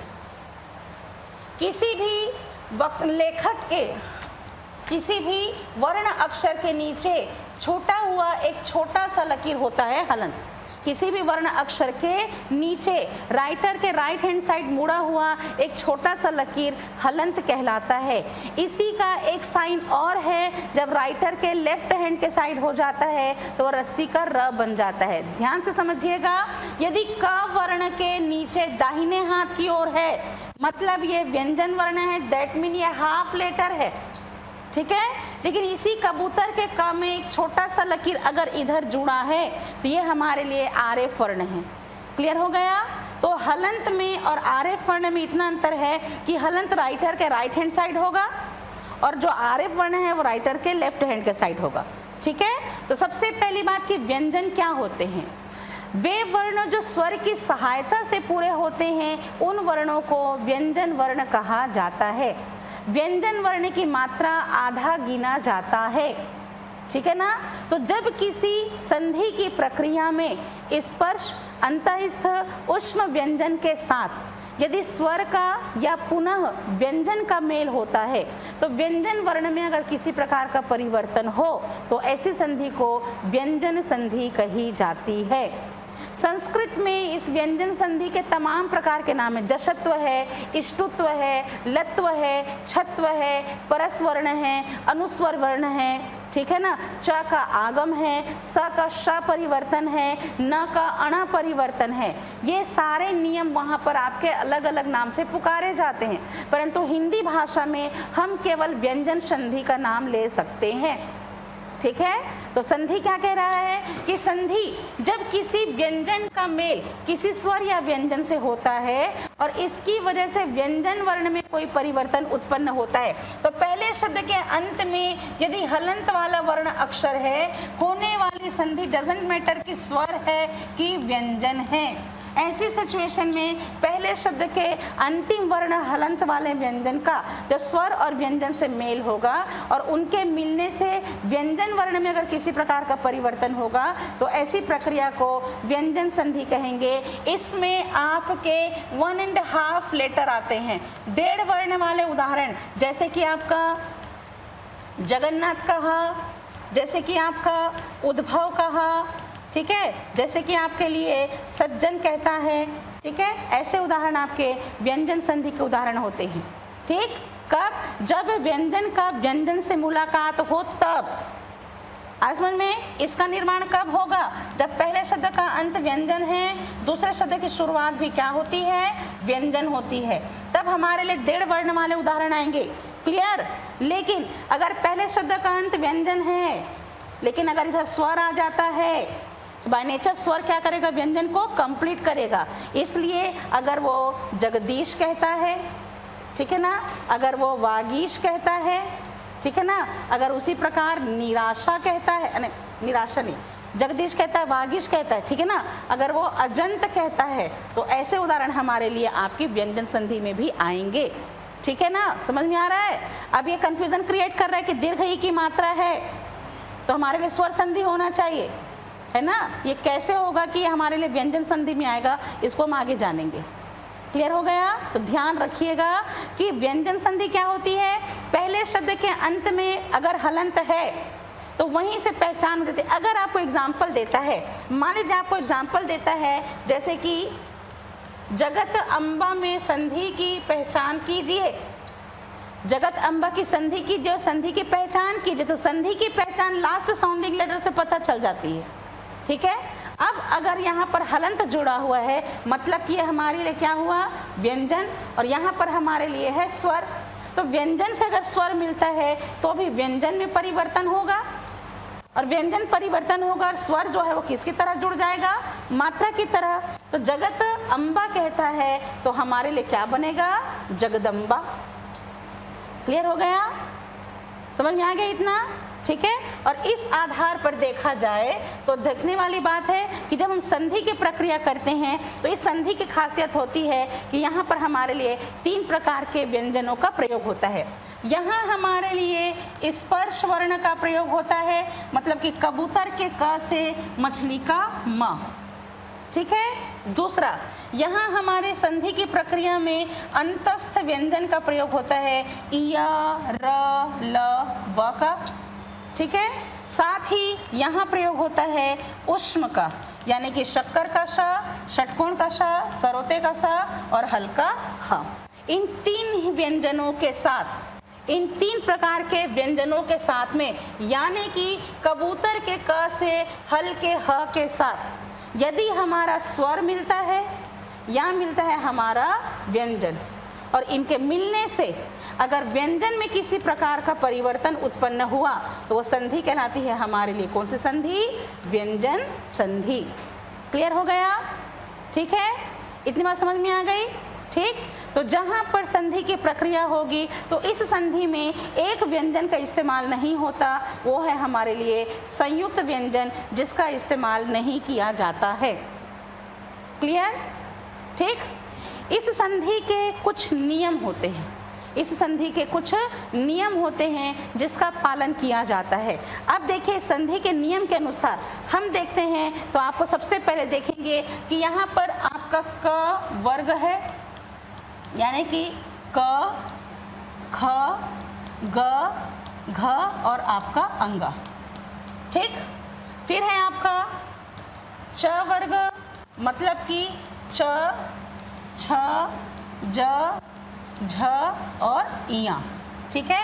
फिर है ट, ठ, ड, ढ, अण।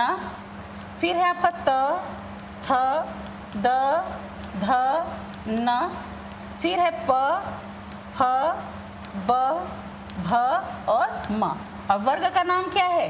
ये हो गया हमारा ट वर्ग, ये हो गया हमारा त वर्ग, ठीक है, ये हो गया हमारा प वर्ग। क्लियर हो गया? ठीक। और ये कौन सा वर्ण में आते हैं? स्पर्श में, ठीक। ये पहला वर्ण, दूसरा वर्ण, तीसरा वर्ण, चौथा वर्ण और ये हुआ हमारा पांचवा वर्ण और ये हुआ हमारा वर्ग। क्लियर हो गया? ठीक। साथ ही य, र, ल, व, शक्कर का श, षटकोण का श, सरोते का स, हल्का ह, ये क्या कहलाता है? ये हुआ हमारा अंतस्थ व्यंजन और ये हुआ हमारे लिए ऊष्म वर्ण, ठीक। तो सबसे पहला नियम क्या कहता है? किसी भी वर्ग के पहले वर्ण का अपने ही वर्ग के तीसरे वर्ण में परिवर्तन, ठीक है। वर्ग कहाँ है? क, छ, ठ, त, प वर्ग।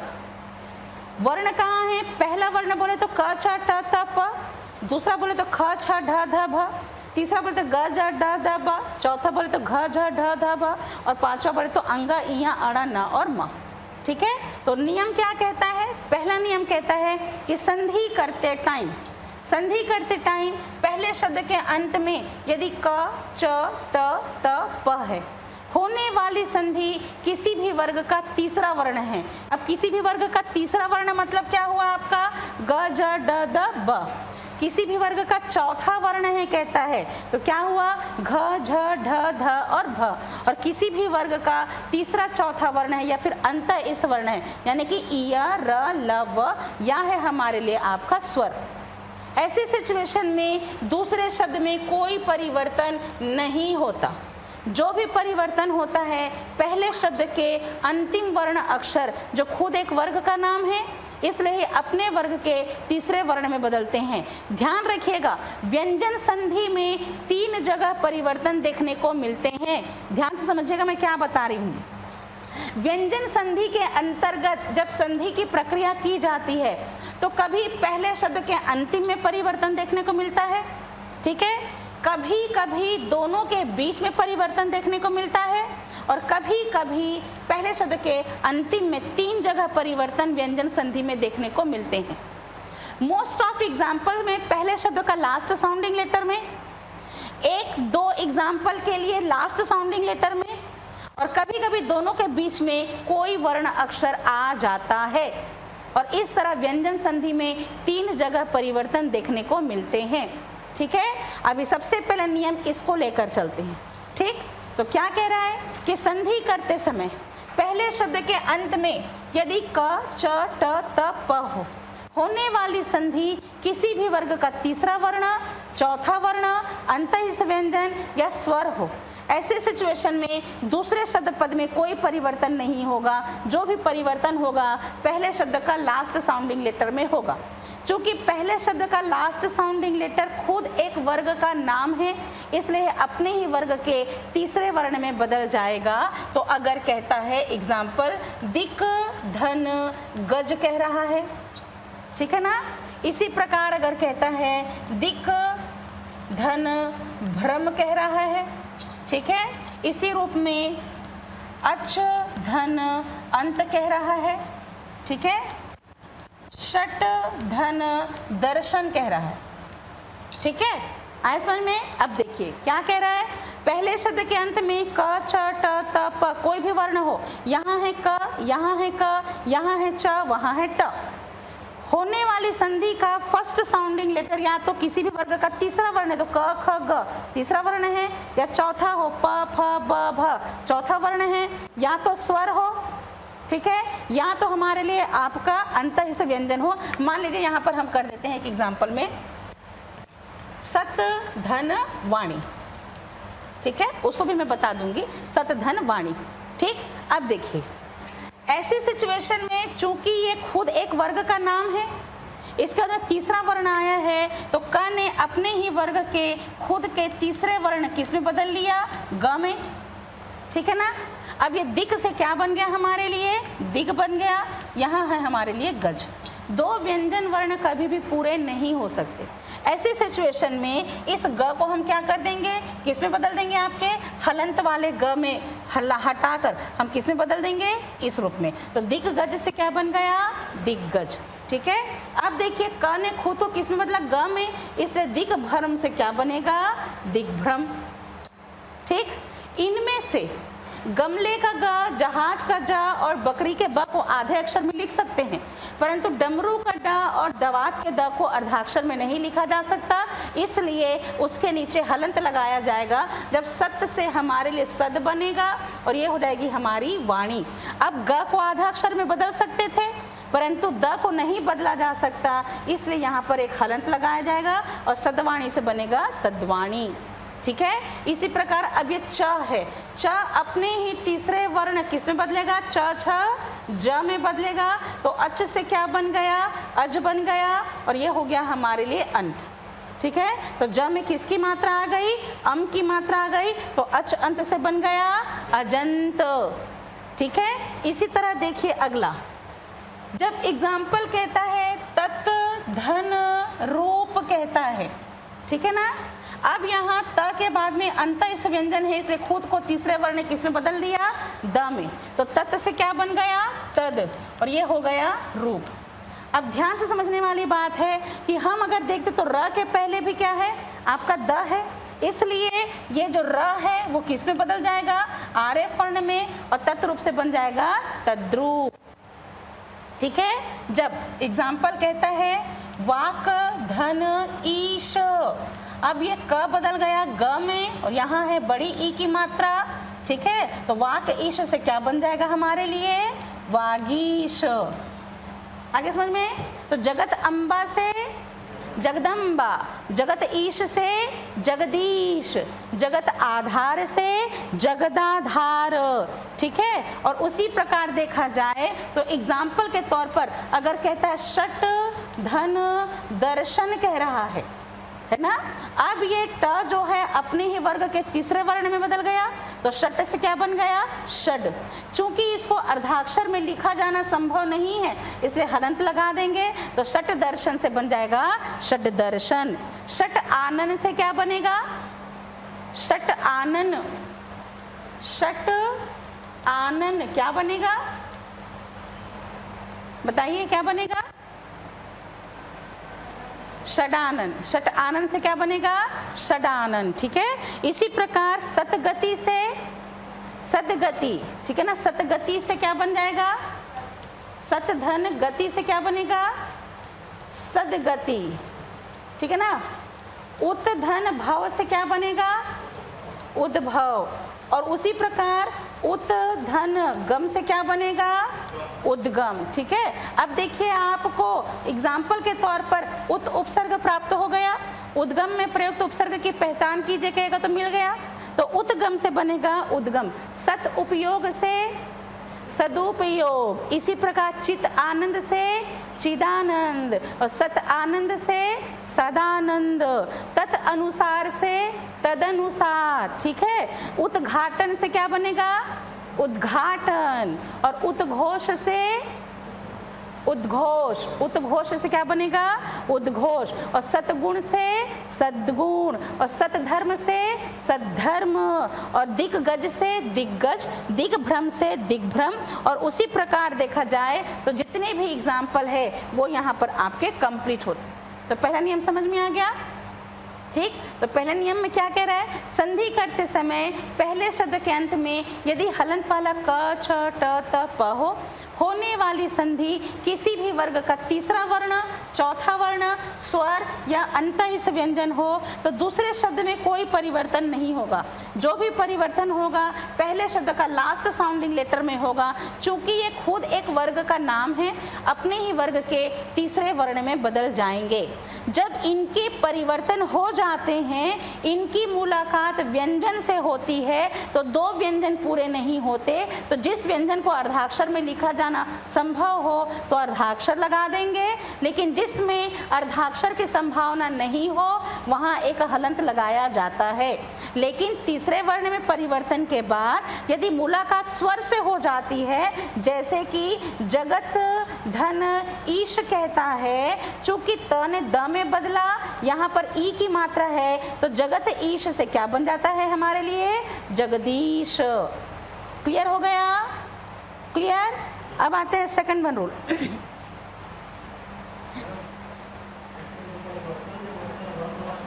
हाँ हाँ हाँ, तीसरे वर्ण में, वर्ण अक्षर में, वर्ण में, वर्ग में नहीं, वर्ण में। हाँ, तीसरे वर्ण में, है ना?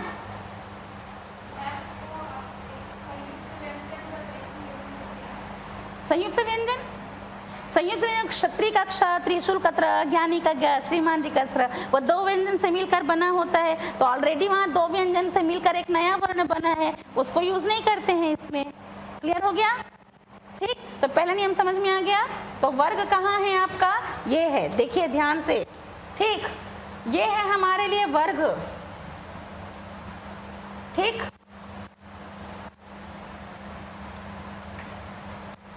ये पहला वर्ण हुआ। प्रत्येक वर्ग का पहला वर्ण, क वर्ग का पहला वर्ण क, च वर्ग में च, ट वर्ग में ट, त वर्ग में त, प वर्ग में प। दूसरा वर्ण बोले तो घ छ ठ थ फ। तीसरा वर्ण बोले तो ग ज ड द ब। चौथा बोले तो घ झ ढ ध ब। और पांचवा वर्ण बोले तो अंगा इया अणा न और म, है ना? किसी भी वर्ग का तीसरा वर्ण, किसी भी वर्ग का तीसरा वर्ण ये हो गया। किसी भी वर्ग का चौथा वर्ण बोले तो ये हो गया। किसी भी वर्ग का पांचवा वर्ण बोले तो ये हो गया। ये ध्यान रखिएगा। अंतरिक्ष व्यंजन बोलेंगे तो आपका या रा लावा, उसमें बोलेंगे तो शक्कर का सा, षटकोण का सा, सरोते का सा और हल्का हा। इसको ध्यान रखिएगा, ठीक है ना? ठीक, अब आते दूसरे नियम की ओर। संधि के टाइम में वंस अगेन एक बार ऐसा फिर हो जाता है कि पहले शब्द का लास्ट साउंडिंग लेटर यदि क च ट त प है, लेकिन शर्त है होने वाली संधि नल का न या मछली के म से शुरू हो। पहले शब्द के अंत में यदि क च ट त प है, होने वाली संधि नल का न या मछली के म से शुरू होता है। ऐसी सिचुएशन में ये अपने ही वर्ग के कौन से वर्ण में बदलता है? पंचम वर्ण में, ठीक है ना? अब क से अंत होने का पंचम वर्ण है हमारे लिए अंगा। क का पंचम वर्ण है हमारे लिए अंगा। च का है इया, ट का है अणा, त का है न और प का है म। तो एग्जाम्पल कहता है जैसे कि चित्त धन मय, ठीक है? उसी प्रकार कहता है उत धन नति। अब देखिए फिर एक उपसर्ग मिल गया, ठीक है ना? इसी प्रकार कहता है अगर एग्जाम्पल जगत धन नाथ कहता है, ठीक है? अब देखिए पहले शब्द के अंत में क च ट त प कोई भी वर्ण हो, होने वाली संधि की शर्त है या तो मछली के म से शुरू होगी या नल के न से शुरू होगी। ऐसी सिचुएशन में दूसरे शब्द में कोई परिवर्तन नहीं। जो परिवर्तन है पहले शब्द का अंतिम वर्ण, जिस वर्ग का नाम को दिया है, जैसे कि त वर्ग का वर्ण है, त है अपने ही वर्ग के कौन से वर्ण में? पांचवें वर्ण में। तो त का पांचवा वर्ण क्या है? हलंत वाला न है, ठीक है? तो चित्त से क्या बन गया हमारे लिए? चिन्ह बन गया। यहाँ हमारे लिए मय है। अब नल का न आधा हो जाता है, मछली का म भी आधा हो जाता है, तो हमारे लिए चित्तमय से क्या बन जाएगा? चिन्मय। तो तत्मय से तन्मय। उसी तरह उन्नति से क्या बन जाएगी? उन्नति। जगतनाथ से क्या बन जाएगा? जगन्नाथ, ठीक है? लेकिन देखिए कभी कभी ऐसा होता है कि वर्ण अक्षर पूरे नहीं हो पाते, आधे, तो षट मार्ग कह रहा है, ठीक है ना? षट मार्ग कह रहा है। अब ट के बाद में मछली का म है, तो ट अपने ही वर्ग के पांचवें वर्ण किस में बदला? अणा में। तो षट से क्या बन गया? शरण, और ये हो गया हमारे लिए मार्ग। इसको भी अर्धाक्षर में लिखा जाना संभव है, इसे षट मार्ग से क्या बन जाता है? शरण मार्ग। लेकिन जब वो वाक धनमय कहता है। अब क अपने ही पांचवें वर्ण किस में बदल रहा है? अंग में बदल रहा है। तो वाक से क्या बन जाता है? वांग, और ये हो गया मय। इस अंग को अर्धाक्षर में लिखा नहीं जा सकता, इसलिए वाकमय से वांगमय इसी रूप में लिखा जाएगा। ठीक, क्लियर हो गया? तो तत्मय से बना तन्मय, उन्नति से उन्नति, सतमार्ग से सन्मार्ग, षट मार्ग से षणमार्ग, इसी प्रकार सतमति से सन्मति, सतनारी से सन्नारी। उसी प्रकार एग्जाम्पल देखा जाए तो जगतनाथ से जगन्नाथ, ठीक है ना। षट मुख कहता है, अगर एग्जाम्पल कहता है षट धन मुख तो क्या बनेगा? षणमुख। षटमुख से क्या बनेगा? षणमुख, ठीक है। इसके एग्जाम्पल में षट मास कहता है, अगर वो षट मास कहता है तो क्या बनेगा हमारे लिए? षणमास। षट मास कहता है तो क्या बनेगा? षणमास। क्लियर हो गया? ठीक। और आपके एग्जाम्पल में उत्नयन से उन्नयन, उत्मेष से उन्मेष, उन्नति से उन्नति, तितमय से तन्मय, चितमय से चिन्मय बनता है ना। और उसी प्रकार आपके दूसरे नियम हैं जो कंप्लीट होते हैं। ठीक, ठीक है। तो इतने नियम समझ में आ गए? कहीं कोई दिक्कत? अब कल पढ़ेंगे इसके आगे का नियम, ठीक है। तरबूज के त संबंधी नियम, मछली के म संबंधी नियम, सरोते के स का षटकोण के श में परिवर्तन, नल के न का अण में परिवर्तन, च का आगम, ये सारे 5-6 एग्जाम्पल आपके व्यंजन संधि के और बाकी हैं। फिर आपकी व्यंजन संधि कंप्लीट हो जाएगी, फिर पढ़ेंगे विसर्ग संधि। तो सबसे बड़ा हिस्सा संधि का हम कंप्लीट करेंगे, उसके बाद हम जाएंगे शब्द विचार, जो आपके एग्जाम में है ना, तत्सम, तद्भव, पर्यायवाची वगैरह, उसको पढ़ेंगे। फिर के बाद में विकारी और अविकारी शब्द, ठीक है। तो हिंदी समझ में आ रही है कि नहीं?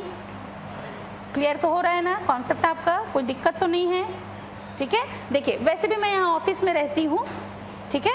आफ्टर क्लास भी अगर किसी टॉपिक में डाउट होता है, ठीक है, तो आप बिल्कुल बेझिझक मुझसे पूछ सकते हैं। और जहाँ तक तो मैं कोशिश करती हूँ कि मुझे मालूम चल जाता है कि आपके दिमाग में कौन सा डाउट आएगा, मैं पहले ही बता देती, दिमाग में कीड़ा काट रहा होगा बोल के, है ना, मैं पहले ही क्लियर कर देती हूँ।